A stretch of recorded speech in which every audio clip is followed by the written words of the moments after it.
Ce que nous vivons aujourd'hui n'est pas un simple conflit administratif. Ce n'est pas un dossier compliqué. Ce n'est pas une incompréhension technique. C'est une décision politique. Une décision prise par des responsables publics qui, face à une situation humaine concrète, ont choisi de se protéger eux-mêmes plutôt que de protéger une famille. Et pas n'importe quelle famille. Une famille déjà fragilisée par la maladie, le handicap, la fatigue chronique, les parcours de soins, les ruptures professionnelles, les accidents de la vie. Une famille qui ne demande pas un privilège, une famille qui tente simplement de rester debout, de se mettre à l'abri, de préserver un minimum de sécurité, de dignité et de continuité de vie. Ils ont choisi la sécurité juridique de leur position au détriment de notre sécurité d'existence. Ils ont choisi de ne pas prendre le risque d'aider. Ils ont choisi de ne pas assumer une décision humaine, proportionnée, contextualisée. Ils ont choisi de transformer une situation déjà fragile en précarité organisée. Et nous refusons de faire comme si ce choix était neutre.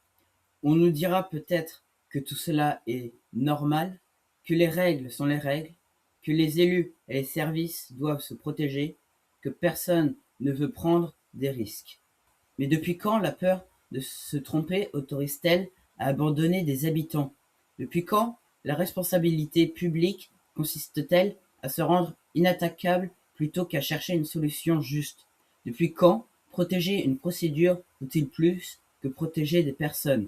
Et depuis quand une famille en situation de vulnérabilité doit-elle prouver encore et encore qu'elle mérite d'être considérée comme une famille et non comme un problème à gérer?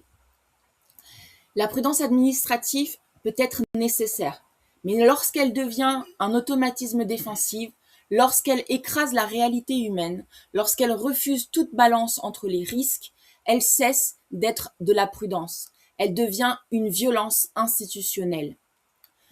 Ce que nous ressentons aujourd'hui, c'est cela. Nous ne sommes plus regardés comme des habitants à aider, mais comme un risque à contenir. Et derrière cette logique, il y a une bascule extrêmement dangereuse. Lorsque des personnes fragilisées demandent de l'aide, elles ne sont plus considérées comme des citoyens à protéger, mais comme des cas, à distance, des cas sociaux, des cassos. Nous refusons cette mise au banc. Être fragile ne veut pas dire être coupable. Être en difficulté ne veut pas dire être illégitime. Demander de l'aide ne veut pas dire demander un passe-droit. Notre situation n'est que la partie visible de l'iceberg. Nous avons encore des ressources. Nous savons écrire, nous savons documenter, nous savons alerter, nous savons nous défendre. Mais combien de personnes vivent la même chose sans pouvoir le dire? Combien de familles en situation de handicap, de maladie, de précarité ou d'épuisement sont broyées silencieusement par des procédures qu'elles n'ont plus la force de comprendre, de contester ou même de suivre? Combien de citoyens sont renvoyés de service en service, de procédure en procédure, jusqu'à l'épuisement? Combien de décisions prétendument prudentes fabriquent en réalité de la précarité, de l'isolement, de la perte de droits, de la détresse? Notre cas n'est pas une exception, il est un révélateur. Il montre ce qui se passe quand des institutions ne décident plus en fonction du réel, mais en fonction de leurs propres craintes. Il montre ce qui arrive quand la peur du risque remplace le discernement. Il montre ce qui arrive quand la protection des décideurs passe avant la protection des habitants. Alors nous interpellons les élus. Être élu, ce n'est pas seulement signer des arrêtés. Être élu, c'est représenter tous les habitants. Pas seulement ceux qui votent pour vous, qui ne dérangent pas, qui rentrent dans les cases, dont la situation est simple, propre, confortable et sans risque. Être élu, c'est aussi représenter les habitants fragiles, malades, handicapés, épuisés, qui n'ont plus beaucoup de marge. Les habitants qui demandent de l'aide au moment précis où ils risquent de perdre leur sécurité la plus élémentaire, un toit. La responsabilité politique ne consiste pas à se cacher derrière la procédure. Elle consiste à arbitrer, à assumer, à expliquer, à protéger. Or, aujourd'hui, trop souvent, la décision publique semble guidée par une seule obsession. Comment ne pas être attaquable devant un juge? Mais une société ne peut être gouvernée uniquement par la peur du contentieux.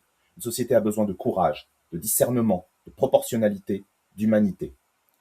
On peut toujours présenter une décision comme technique, on peut toujours dire qu'il faut attendre, vérifier, sécuriser, éviter tous les risques. Mais il faut aussi avoir l'honnêteté de dire ce que cela produit, ce que cela implique. Quand une famille déjà fragilisée se retrouve empêchée de construire une solution temporaire pour se mettre à l'abri, Ce n'est pas une simple précaution administrative, c'est un choix. Quand des élus refusent d'assumer une balance humaine entre plusieurs risques réels, ce n'est pas de la neutralité, c'est encore un choix. Quand la peur du risque juridique prime sur le risque concret de laisser une famille sans solution digne, ce n'est pas de la prudence, c'est un choix politique, et ce choix a des conséquences. Nous sommes certes une famille fragilisée, fatiguée, vulnérable, mais nous sommes une famille debout. Ce combat dépasse notre cas personnel. Il concerne toutes celles et ceux qui, un jour, se retrouvent face à une institution qui préfère se protéger plutôt que prendre la responsabilité d'aider. Nous ne nous tairons pas. L'institution est-elle là pour se protéger ou pour protéger ses membres? Avoir un toit est un droit fondamental. Nous ne sommes pas en rébellion contre l'État de droit. Nous ne demandons que le respect de nos droits.